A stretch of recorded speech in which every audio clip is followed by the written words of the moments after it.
A month had gone by since our last competition, and apart from Carol, nobody was talking to me.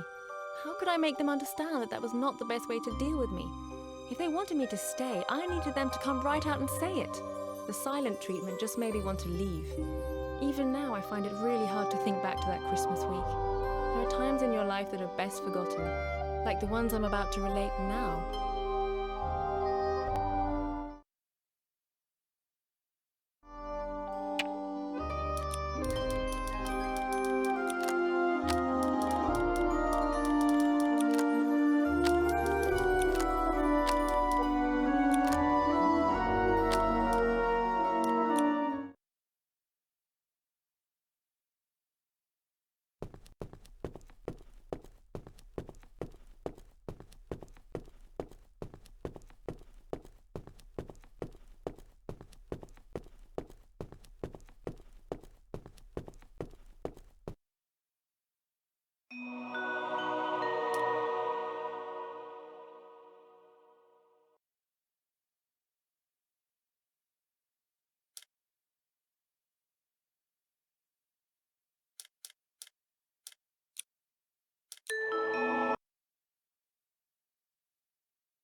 I can't wait for you to tell me the rest of your story.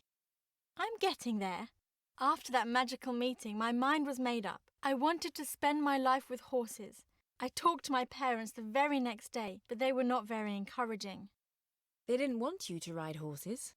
My parents are lovely. Their one wish in the world is for me to be happy. Unfortunately, demand for violins had dropped and my mother was far from rich. They didn't have the money to pay for lessons, and the school near the village was out of their price range. I was heartbroken, but I knew I would have to abandon my horse-riding dream for a while. Even my summer jobs didn't pay enough to take lessons. My one consolation was to return to the meadow in the evening to play for the horses, and they never missed one performance. It was extraordinary to see them standing there, patient and attentive, like statues. On the evening of July 14th, I might not have had a band in which to play, but I had my own audience. The 4 horses returned as always, listening and staring, then leaving as mysteriously as they had come. A kind of silent bond developed between them and me, and as fireworks exploded over the town, I was beset with sadness once more as I thought about my impossible dreams of horse riding. But when I saw the faces of my 4 spectators, my heart soared. Playing for them was a gift that would soon make my life take a decisive turn. Very soon, in fact, the next day. Don't tell me. If you want to know what happened next, come back later. Am I right? If you still want to, it'll be a pleasure. Please do carry on your story. Okay. The day after July 14th, the news spread like wildfire. The riding school owner had lost his horses.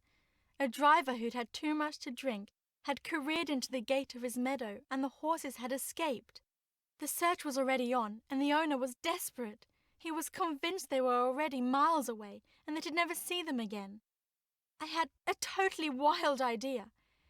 Even if it meant risking ridicule, I announced to the owner I would try and find his horses. He reckoned they had disappeared into a neighbouring wood and were probably still there, trying to find a way back to the stables. At the start of the afternoon, I went and I stood at the edge of the wood and started playing my violin. People passing by thought I was completely balmy. I didn't care.